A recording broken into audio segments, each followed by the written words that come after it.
This is the ascent liftoff for those of you who weren't fortunate enough to be there. Very fortunate from our standpoint, but I understand from the folks on the ground it was one of the clearer days we've ever had in Florida. When the solids get a hold of you right here, you know you're going where those solids want to go, and you hope that something keeps them pointed in the right direction because you're on your way.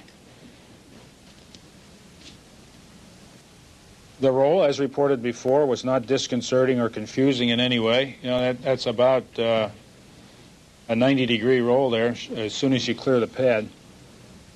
As Bo said, we were kind of prepared for more shaking and clattering and vibration than we actually had.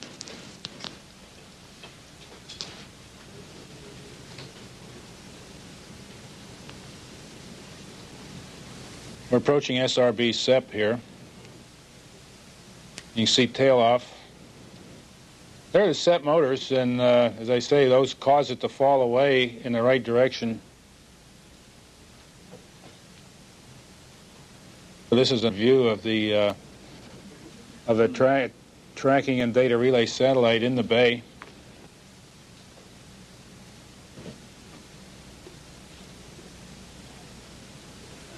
This is as we were elevating it from the stowed position to the 29-degree checkout position. It moved, a phrase I used earlier with management today was that thing just moved majestically. It is quietly, silently, as a matter of fact, and almost inexorably goes about its thing.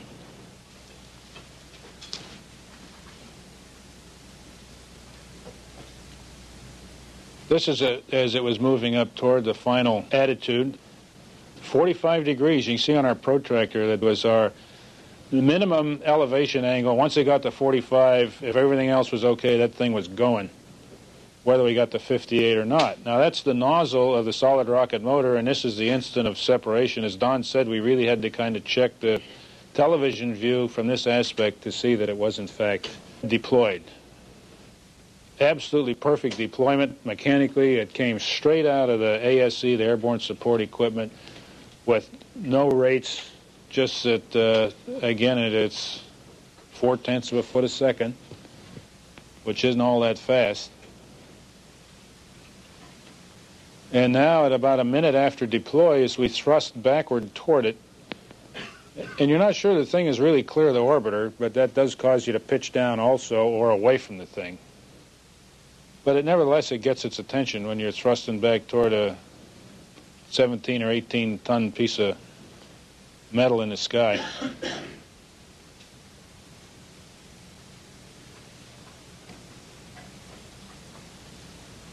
The white part is the IUS, the inertial upper stage. Here's where we started to thrust toward it and pitch down.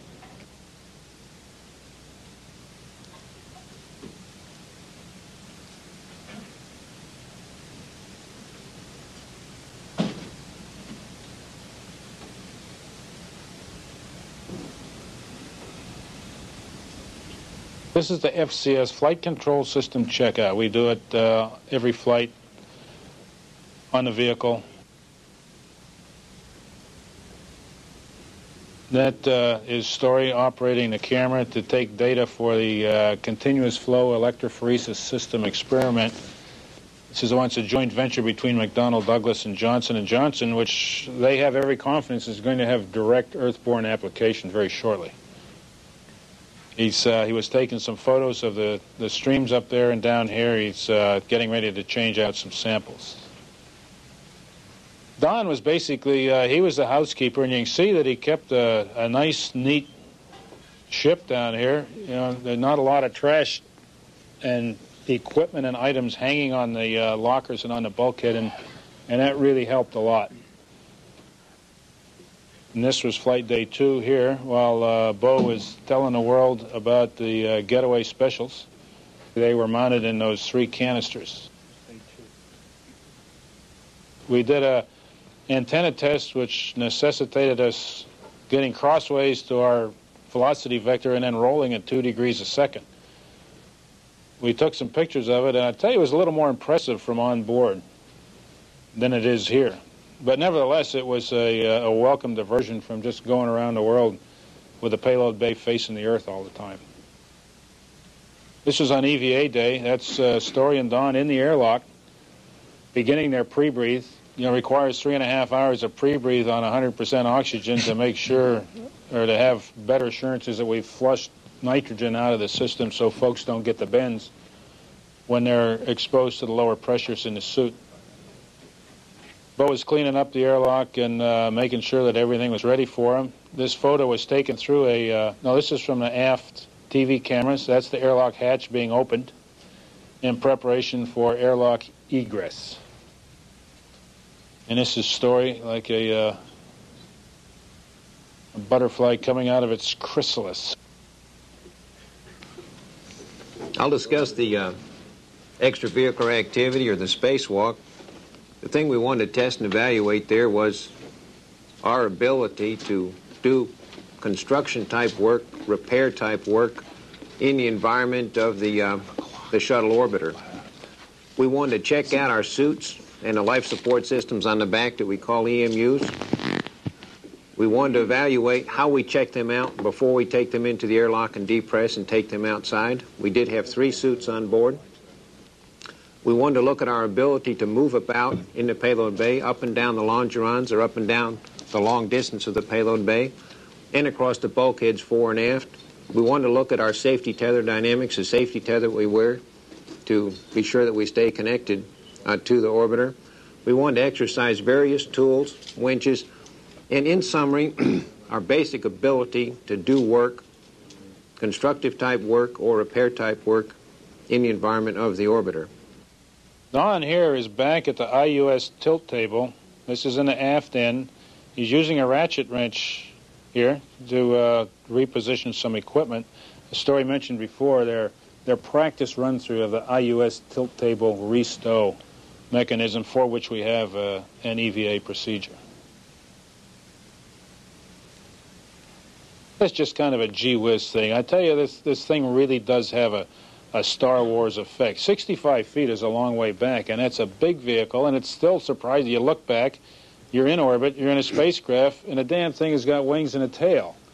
It seems innocuous. And when those guys were in the back end of the vehicle, they were far enough away, and everything just absolutely silent. You know, you're gliding over the Earth due to some fortunate magic, and they're back there having a heck of a good time in this case, and it really does have, it's more Star Warsy than Star Wars, I think. Except Star Wars spaceships have wings also.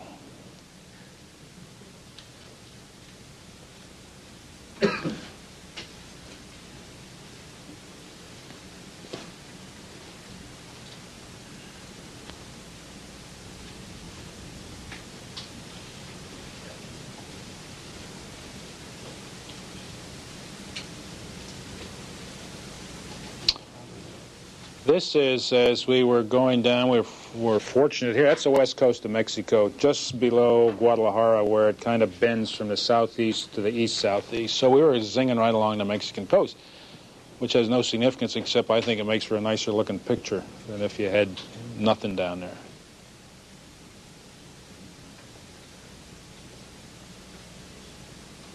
You notice on the fin, the rudder is offset to the left a little bit up there. That kind of surprised me. It turns out, in talking to folks afterward, that the flight control system checkout leaves the rudder parked to the left, and it's nothing to be concerned about. That's just what it does. Now, those were all daylight scenes. Here are some with the film compensates for the lack of overall illumination in the cargo bay. I think Story mentioned that the helmet-mounted lights were, for all practical purposes, essential, and that the payload bay floodlighting was not adequate to do your tasks. Story here is using the EVA winch that is utilized for several different tasks. This is on the forward bulkhead, and it's routed down to, he just pointed to an exergenie down there, which is used only a load on the line that we use.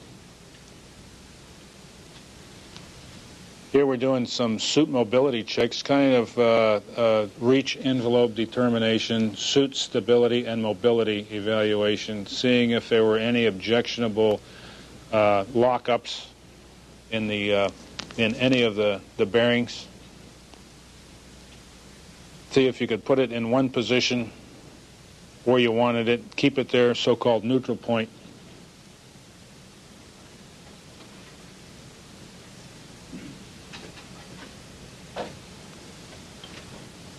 Performance of the EMUs was just like the performance of the vehicle. It was we've had some bad starts, but they both work like champs in this particular evolution, and we're very gratified by that also. This is getting back into the airlock. Turns out we have a little work to do on the term Story used is choreographing this evolution, and that's a very good term, I think. Is that as far as our procedures for getting out of and into the airlock. This is on the last day of the flight when we had our impromptu conversation with the Vice President.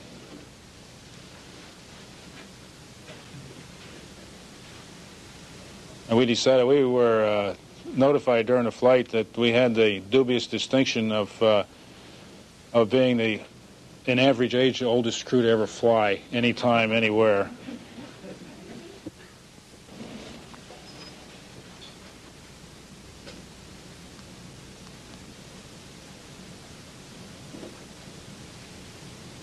These were taken from the TV photo chase on return to Edwards. You can see the weather was as good out there for entry as it was in Florida for the launch. This is through the HUD, through the head-up display. The HUD was a tremendous asset, I feel, toward making what subjectively, from the operator's point of view, that I thought was a relatively smooth approach and landing. Here we are in a flare. Preparation for landing. This almost counts as a carrier landing, as you'll see in the next photo, by an overwater approach here. Edward dry lake bed. Right. We felt a little turbulence, one gust on the final approach, and it just sailed right through it with no crew response necessary. The touchdown was nominal. From my standpoint anyway, relatively smooth. I didn't hear any gasps, so you guys might all have been holding your breath or something. Speed brakes are starting open. Our standard procedure, as soon as the main gear are on deck, I call speed brakes open, and Bo manually opens the speed brakes to help impart some drag to it. But anyway, it's starting to come together, folks. The whole system is... we're on our way. Did feel good to be back on the ground again, even though it was a tremendously exhilarating experience. But that is just such a huge, impressive vehicle, especially when it's sitting on the ground. I cannot say from my own personal standpoint how pleased I was with the performance of this vehicle. And I just can't say too much about this vehicle, which demonstrates to me the maturity of the entire shuttle program, the shuttle transportation system.